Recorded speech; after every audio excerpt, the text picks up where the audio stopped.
एक असमाप्त कथा की श्रृंखला में सुनिए रमा सिंह द्वारा लिखित एक और कहानी अपूर्व भोज का प्रथम भाग।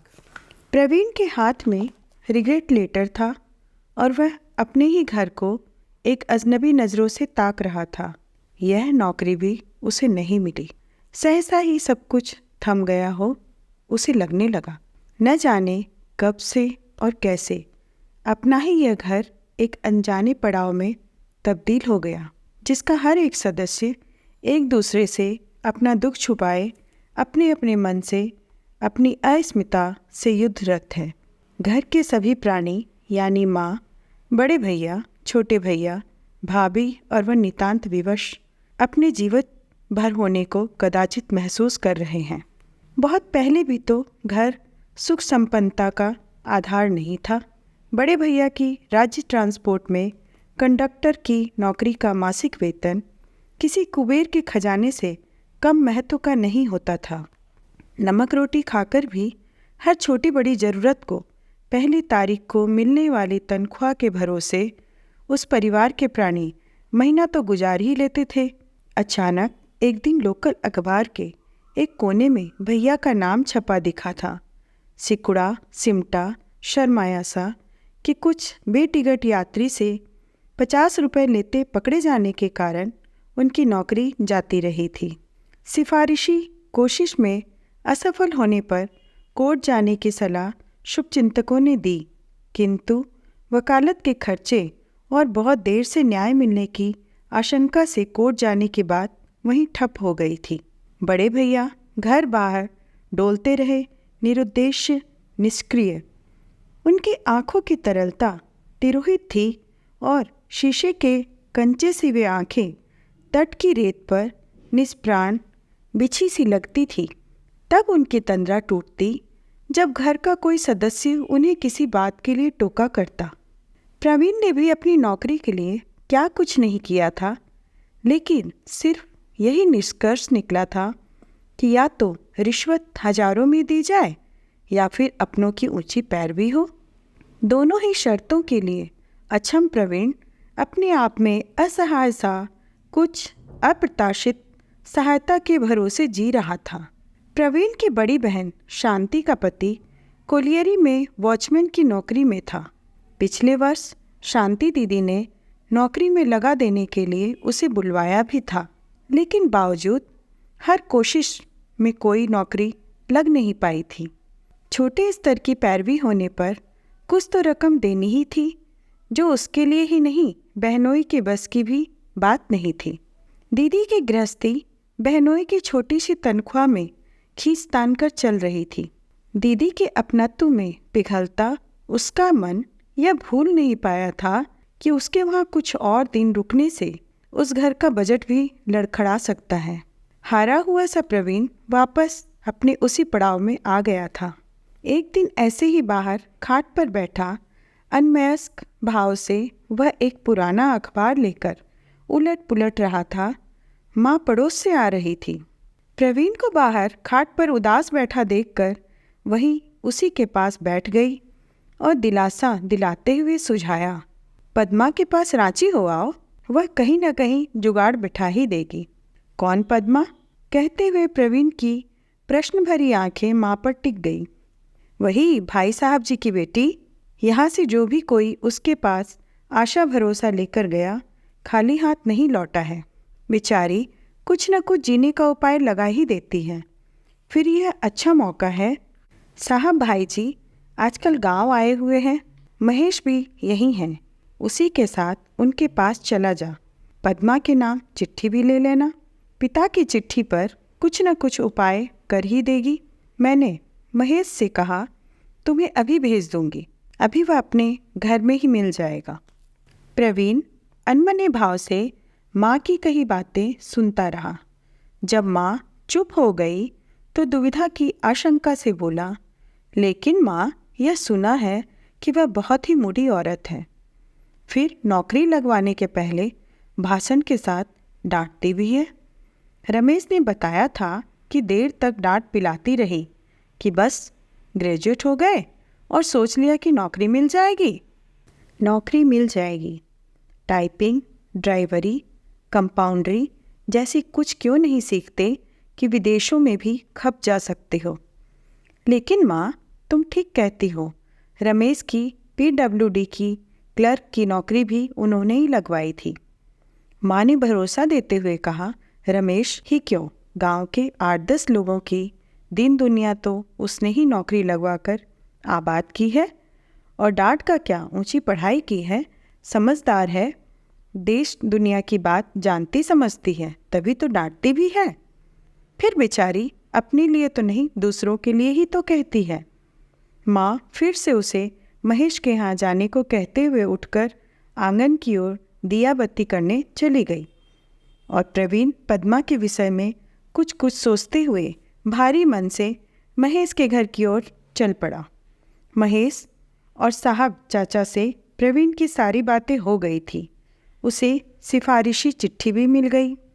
बहुत दिनों के बाद उसने मन में एक उत्साह जगा था, कहीं भाग्य साथ ही दे दे और नौकरी मिल जाए। अंधेरी रात के 10 बज रहे थे और प्रवीण बाहर बैठा छोटे भैया का इंतजार कर रहा था। वह उतावलेपन से सोच रहा था कि बाहर से पहले छोटे भैया भला क्या आएंगे, लेकिन उन्होंने माँ से जल्दी लौट आने को कहा था। हो सकता है जल्दी आ भी जाए। यदि नशे में धुत हो तो उनसे भला क्या बात हो सकेगी। उनसे राह खर्च मिल जाता तो कल की मौर्य एक्सप्रेस से वह रांची चला जाता। तभी छोटे भैया लड़खड़ाते हुए घर के सामने ऑटो से उतरे थे। ऑटो वाला गाड़ी मोड़कर स्टैंड की ओर जा रहा था। वह प्रवीण के पास कुछ देर रुके, फिर बोले, रुपए का इंतजाम हो गया है, कल सुबह रुपए मिल जाएंगे, ले लेना, और हाँ, सावधानी से जाना, अपना ख्याल रखना। प्रवीण छोटे भैया की मूछ दाढ़ी से भरे खूंखार चेहरे के पीछे उनके ममताशिक्त शब्दों को महसूसता बस टकटकी लगाए देखता रह गया। छोटे भैया कितने रोबीले गबरू जवान थे। उन्होंने भी जीविका कमाने की कम कोशिशें नहीं की थीं। नौकरी के लिए न जाने कितने चक्कर काटे थे। अंततः थककर टूट जाने के पहले लोकल बस स्टैंड पर भाड़े की गाड़ियों से रंगदारी टैक्स वसूलने वाले दादाओं के गुट में शरीक हो गए थे। तब से छोटे भैया ही घर पे दाल रोटी जुटाने लगे। फिर घर का ठंडा चूल्हा दोनों शाम जलने लगा था और घर के सदस्यों को रोटी दाल के साथ कभी गुड़ की डली भी मिलने लगी थी। एक दिन छोटे भैया भाभी की बंधक पड़ी झांझ और पायल छुड़ा लाए थे और उनके हाथ में देते हुए कहा, इसे पहन लो भाभी, इसके बिना घर के तुम्हारे होने का एहसास अधूरा अधूरा लगता है। और भाभी के सूखे होंठ मुस्कुराने लगे थे। धीरे धीरे छोटे भैया के चाल चलन रहन सहन से किसी आशंका का खटका होने लगा। कई महीनों से सब कुछ चुपचाप देखते समझते एक दिन माँ ने पूछा था, किशन, कौन सी नौकरी करते हो कि रोज ही देर रात घर लौटते हो? माँ, तुम्हें आम खाने से मतलब होना चाहिए, गुठली गिनने से नहीं। भैया ने अपने कथन को संयत और शिष्ट बनाना चाहा था, लेकिन उस संवाद में बसी कटुता से माँ अछूती नहीं रह पाई थी। अब धीरे धीरे छोटे भैया और अन्य परिवारजनों में दुराव की दरार पड़ने लगी। घर में कोई भी उनसे कुछ नहीं पूछता। रात गए भाई के आने के साथ ही शराब की गंध सीढ़ियों से चढ़कर ऊपर आ जाती।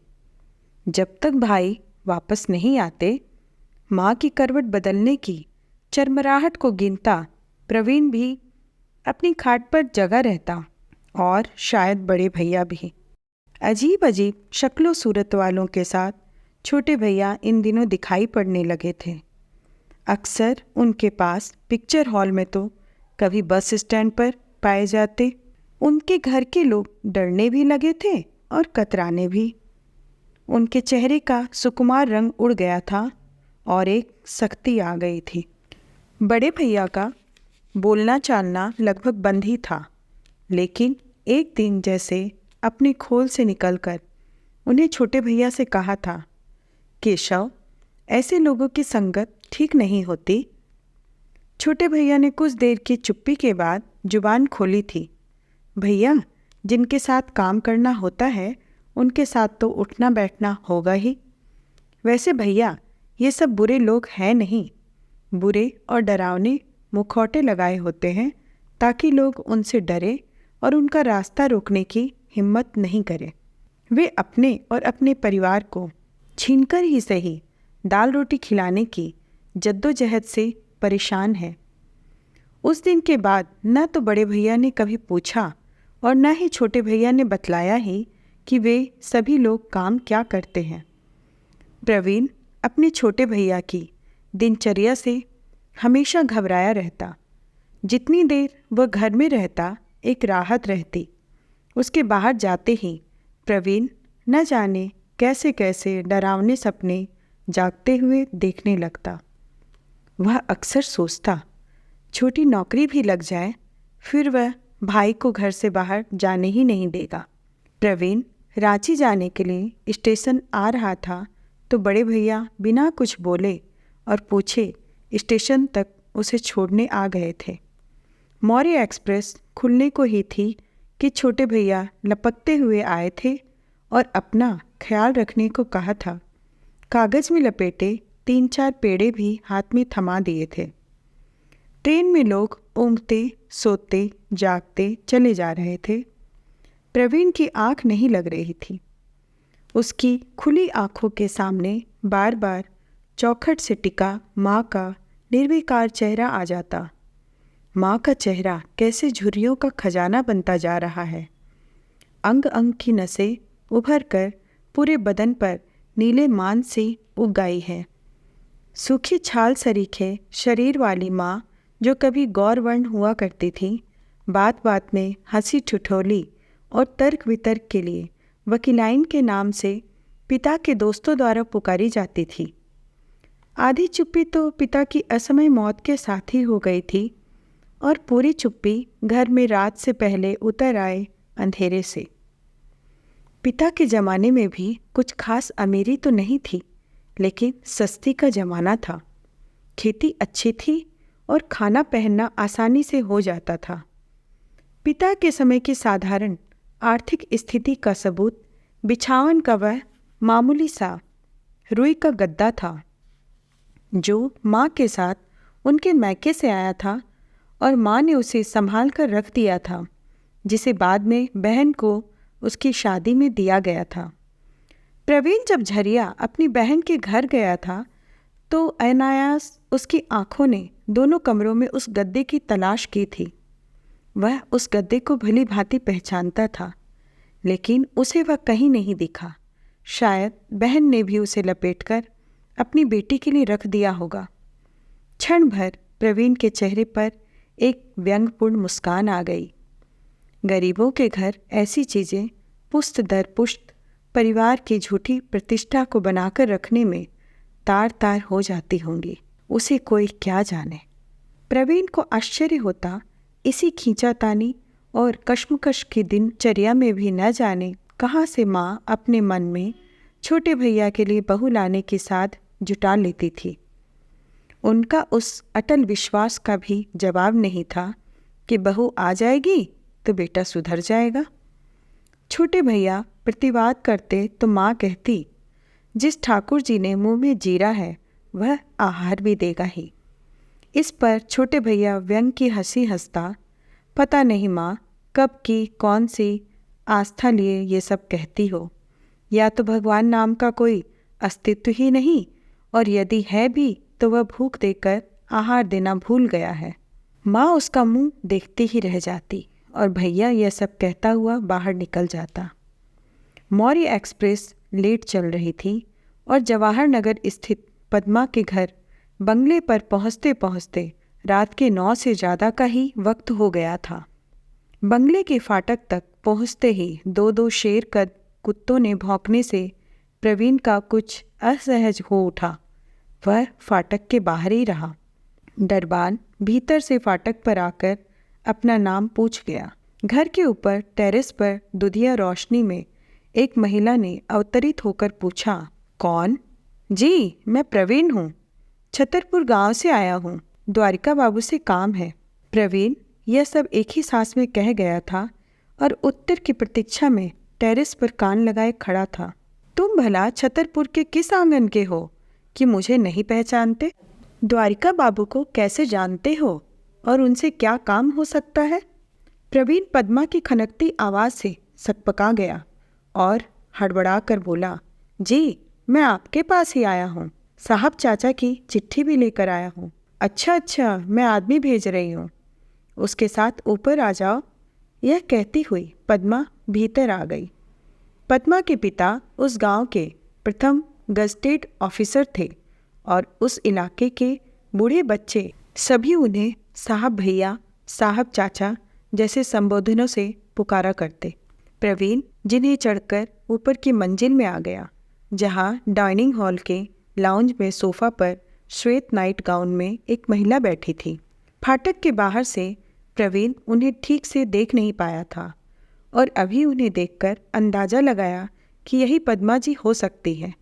गांव में इन्हें भाई की उम्र वाले पद्मा बहन या फिर बहन दाई कहते हैं, बाकी बड़ी उम्र वाले फिर पद्मा ही कहते हैं। प्रवीण के पास आकर उन्होंने पैर छुए। पद्मा ने आशीष देते हुए सामने की कुर्सी पर बैठने का इशारा किया। नौकर ट्रे में एक गिलास पानी ले आया। प्रवीण को तो प्यास नहीं लगी थी, लेकिन एक आज्ञाकारी बालक की तरह एक सांस में ही गिलास खाली कर दिया। हम लोग खाना खाकर आ चुके हैं, तुम्हारे लिए अभी खाना बन जाता है, कहते हुए पद्मा रसोई में जाकर खाना बनाने को कह आई। पद्मा ने सोफे पर बैठते हुए प्रवीण पर एक निगाह आपाद मस्तक डाली।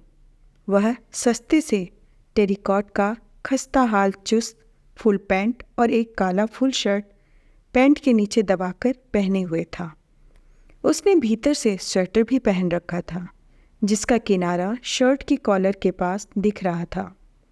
पैरों में चमड़े की साधारण सी चप्पल, बगल में एक झोला रखा हुआ था।